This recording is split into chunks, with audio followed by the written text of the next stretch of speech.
Bien, pues buenos días a todas y a todos. Gracias por seguir un viernes más esta rueda de prensa posterior al Consejo de Gobierno. Hace un par de semanas, si recordáis, hacía balance del último debate de orientación política de la legislatura, un debate que demostró la capacidad de iniciativa política de este Gobierno. Un Gobierno que reconoce y afronta los problemas que afectan a la ciudadanía, que asume decisiones y que admite sus errores e intenta aprender de ellos. Un debate que puso, además, de manifiesto que este Gobierno trabaja en el presente con la vista puesta en el futuro y tiene un proyecto claro y definido de Asturias para Asturias. Trabajar en el presente nos sitúa frente a una situación económica excepcional, agravada por la crisis energética y el aumento de la inflación, y ello hace imprescindible aplicar con urgencia decisiones para afrontar el reto demográfico, favorecer el medio rural y ayudar a las personas más vulnerables. Apelar a la urgencia está bien. Cuando a la urgencia se le unen propuestas concretas, mucho mejor, y que la aprobación de un presupuesto que las contemple alcance el mayor consenso posible es sin duda, o sería sin duda, la mejor muestra de que estamos comprometidos con los asturianos y con las asturianas. Son conocidas las medidas que proponemos, muchas de ellas: la creación de una ayuda por el cuidado de niños hasta 3 años, el aumento de las ayudas directas a la natalidad, la ampliación de la garantía energética o el incremento de numerosas deducciones fiscales. Sin duda, el mayor despliegue de iniciativas de toda la legislatura, que depende únicamente de que Asturias cuente con presupuesto el próximo año. Con ese objetivo, el pasado lunes se iniciaba la ronda de reuniones con los grupos parlamentarios. En estos primeros encuentros se han planteado cuestiones genéricas que iremos concretando en reuniones posteriores con el fin de avanzar en la negociación y alcanzar un acuerdo, como les decía, lo más amplio posible. Porque, una vez más, conviene recordar que lo hacíamos también en estas mismas fechas del año 2020, también del año 2021, y necesitamos sacar adelante las cuentas para hacer frente a una situación igualmente excepcional. En esta ocasión agravada, pues, como también decía, por la crisis energética y el aumento de la inflación. Saben que a este Gobierno le caracterizan la cercanía, la experiencia, la estabilidad y la esperanza. Por eso queremos conseguir que los recursos lleguen a quienes más lo necesitan. Por ello, buscamos un presupuesto social y progresista. La aprobación del presupuesto, que, como ya ha explicado la consejera de Hacienda, rondará los 5.500 millones de euros, y de aprobarse sería el más elevado de la historia de Asturias, es la llave que nos permitirá aplicar estas medidas que responden a los problemas de las personas y de las familias.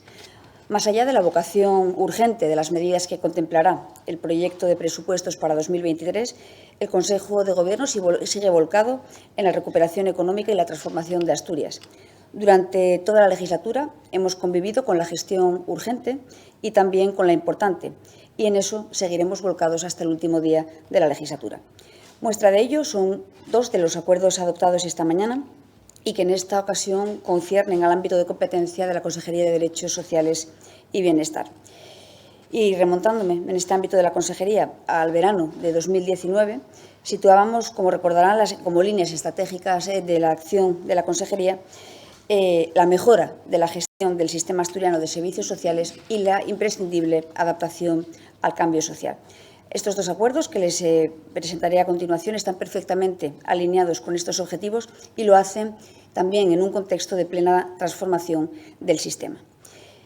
En primer lugar, quiero remarcar el firme compromiso del Gobierno de Asturias con las políticas de vivienda, un compromiso que hasta 2026 nos permitirá movilizar más de 200 millones de euros. Esta mañana, en ese marco, hemos autorizado la firma del convenio de colaboración con el Ministerio de Transportes, Movilidad y Agenda Urbana para el desarrollo del Plan Estatal de Acceso a la Vivienda hasta 2025, que está dotado con una inversión de 56.200.000 euros y que permitirá mantener la apuesta por las políticas de apoyo al alquiler y la accesibilidad universal en el parque público.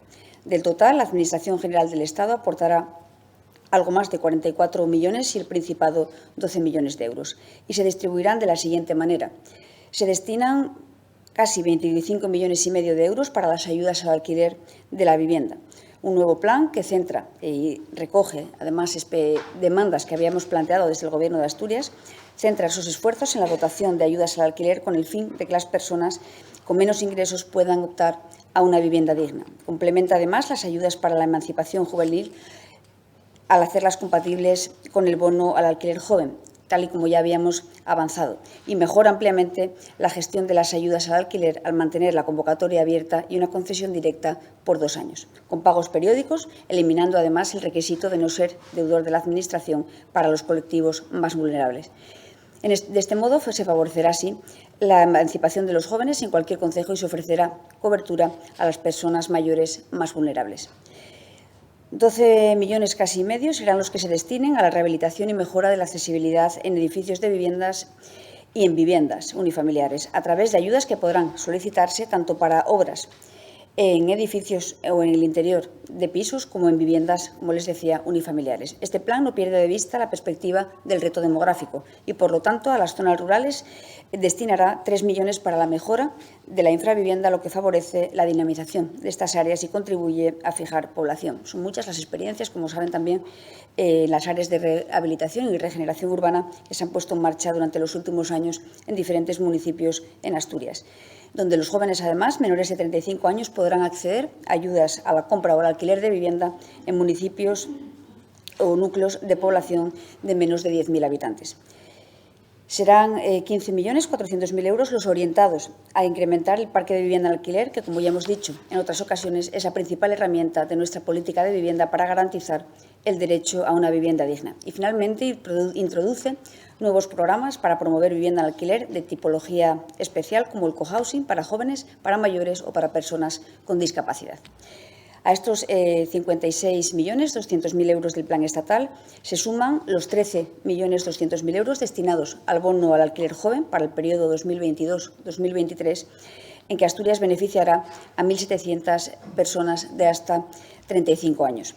Y se sumarán también los 134.400.000 euros vinculados a los fondos Next Generation en materia de vivienda, que hasta ahora representan para el Principado de Asturias las siguientes cantidades: 47.600.000 euros del PRE para la eficiencia energética en edificios, la rehabilitación de fachadas, 800.000 euros del PRE 5.000 para eficiencia energética en edificios de municipios de menos de 5.000 habitantes, 27.900.000 euros para actuaciones de rehabilitación de edificios a nivel de barrio, algo más de 12 millones para la promoción de vivienda asequible en suelo público, 1 millón casi medio para acciones de accesibilidad en viviendas públicas, 33.700.000 euros para actuaciones de rehabilitación y de edificios a nivel de barrio y 12,3 millones para la promoción de vivienda asequible en suelo público. Sin duda, una inversión histórica en materia de vivienda que refleja la apuesta clara y decidida del Gobierno de Asturias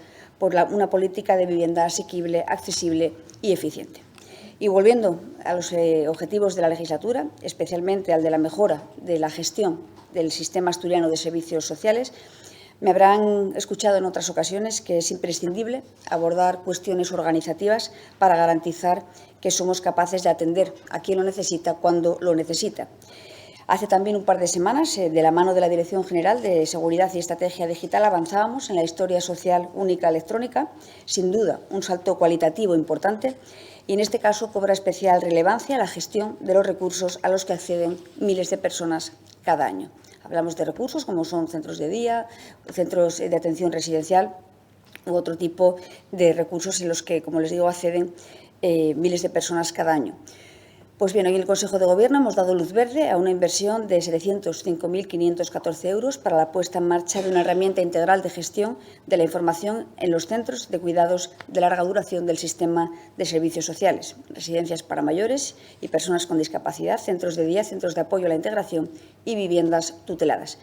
La herramienta dará soporte integral al conjunto de procesos de gestión de las plazas disponibles, tanto de gestión directa como indirecta, y las plazas concertadas, que dependen tanto de la Consejería como del organismo autónomo ERA. Y lo harán desde que se reciba la solicitud de ingreso en un centro hasta el seguimiento asistencial en el mismo de cada una de las personas.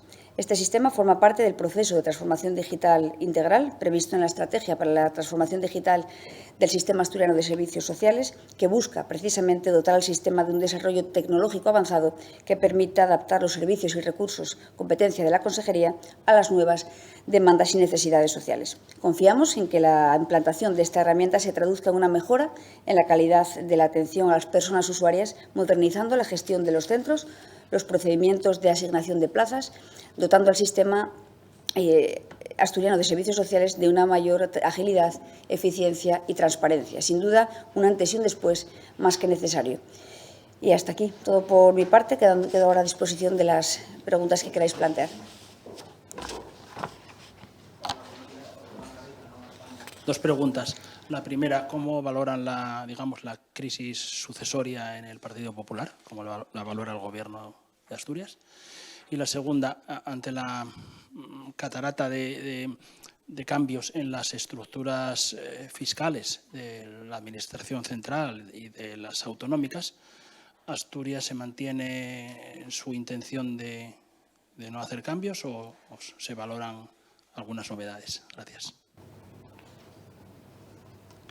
Bien, en cuanto a la crisis que plantea en el Partido Popular, bien, pues desde el Gobierno respetamos, ¿no?, los procesos internos de las organizaciones políticas, como nos gusta que respeten, en este caso, las de la organización que soporta al Gobierno. Por lo tanto, no vamos a hacer ninguna valoración al respecto.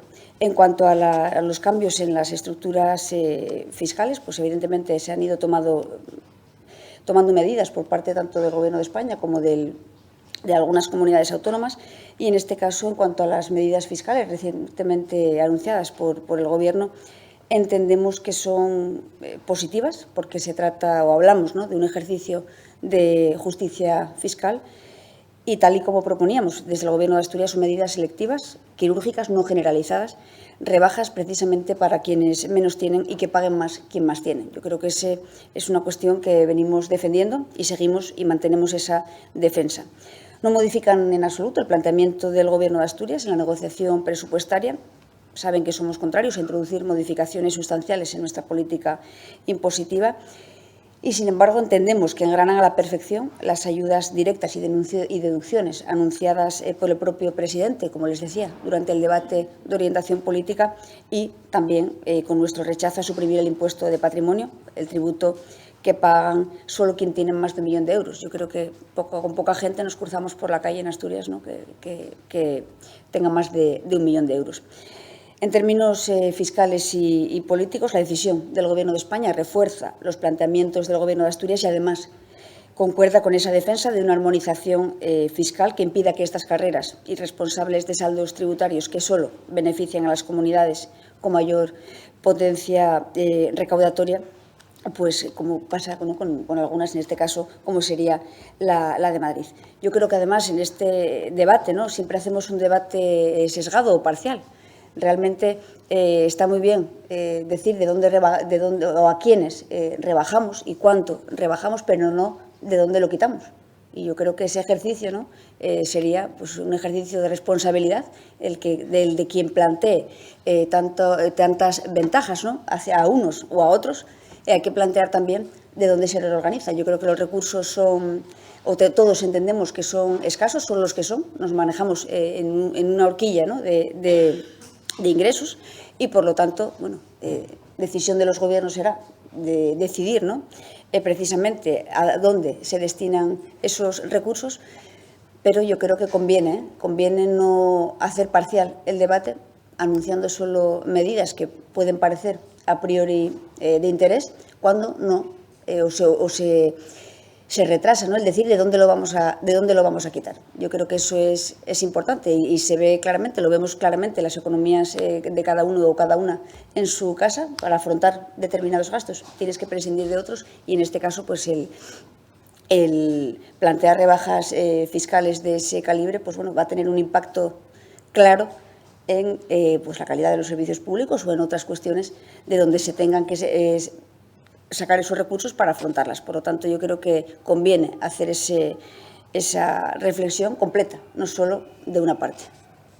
Sí, consejera, buenos días. Quería saber si en esas carreras irresponsables a las que se ha referido incluye también las medidas anunciadas esta semana por el Gobierno de la Comunidad Valenciana, o aprecia un hecho diferencial por las características de esa rebaja.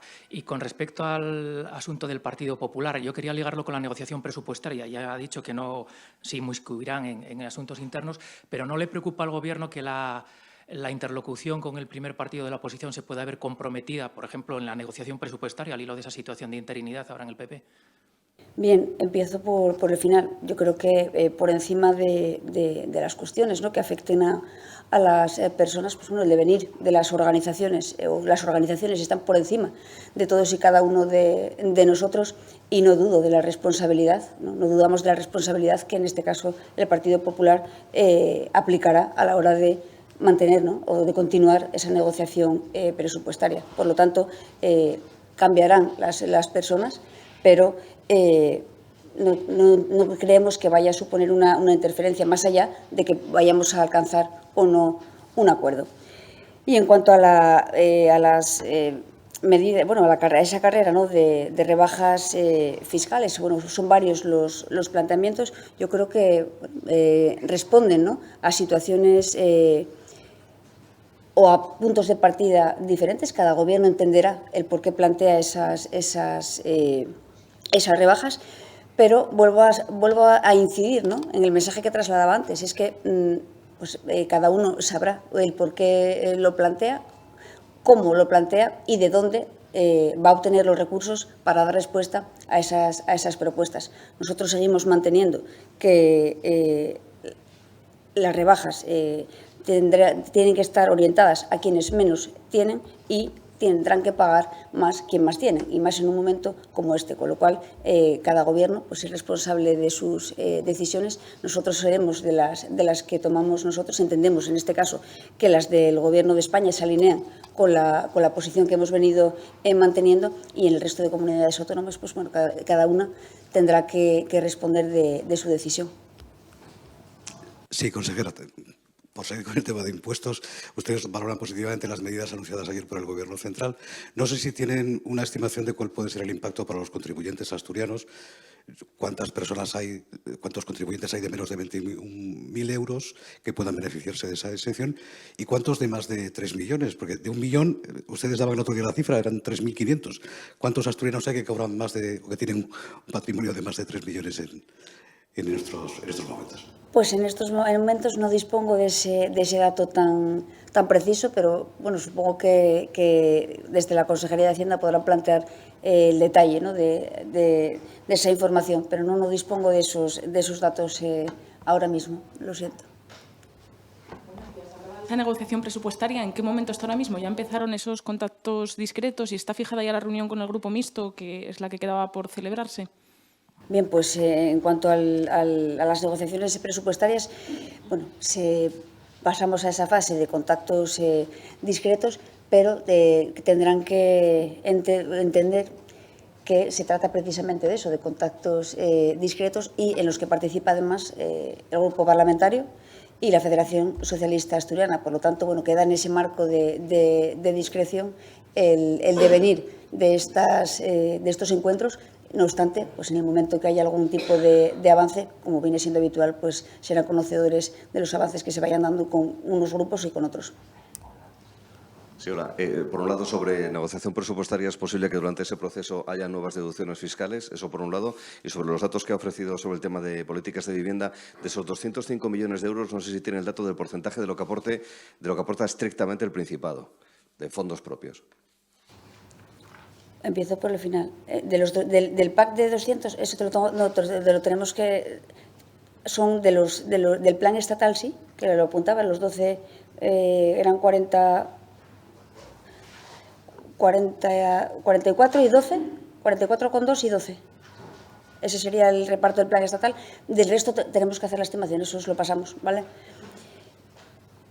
Y en cuanto a si pudiese ser que hubiese nuevas deducciones, bien, nosotros yo creo que en las propuestas, ¿no?, y las planteó en concreto el presidente en el debate de orientación, bueno, planteamos ya una serie de medidas concretas, y en principio no se valora el asumir nuevas deducciones o abordar cuestiones que tienen que ver con la política fiscal. Ya veis que bueno, han sido algunos los planteamientos que ya se han conocido por parte de algunos grupos, y hasta el momento no hemos abordado ninguna de esas propuestas. Por lo tanto, esa sería la previsión.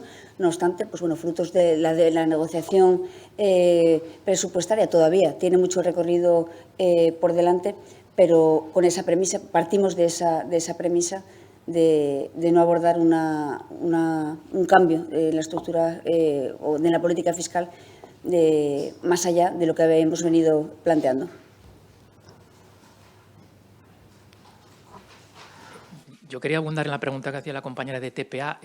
Aunque las negociaciones del presupuesto hayan entrado en fase discreta, en la primera ronda el Gobierno le dio publicidad, informó sobre ellas. ¿Qué pasa con el diputado Fernández Bartolomé? ¿No va a haber publicidad sobre esa reunión? ¿No hay reunión? ¿O cómo? De momento yo al menos no conozco la fecha, pero siempre hemos dicho que, a ver, el diputado Armando Bartolomé forma parte del grupo mixto. Hemos dicho que abriríamos la puerta a la negociación al conjunto de grupos parlamentarios, excepto Vox. Por lo tanto, el grupo mixto va a formar parte de esa ronda de negociaciones. En la fecha, ahora mismo desconozco la propuesta, ya ven que no pudo ser la semana pasada, pues bueno, estará pendiente, pero no quedaría en este caso excluido de esa negociación. Planteamos la negociación con todos los grupos parlamentarios, forma parte del grupo mixto, está recogido así en el propio reglamento de la Junta General y, a excepción de Vox, todos participarán o podrán acceder a participar, si así lo consideran, de esa negociación presupuestaria.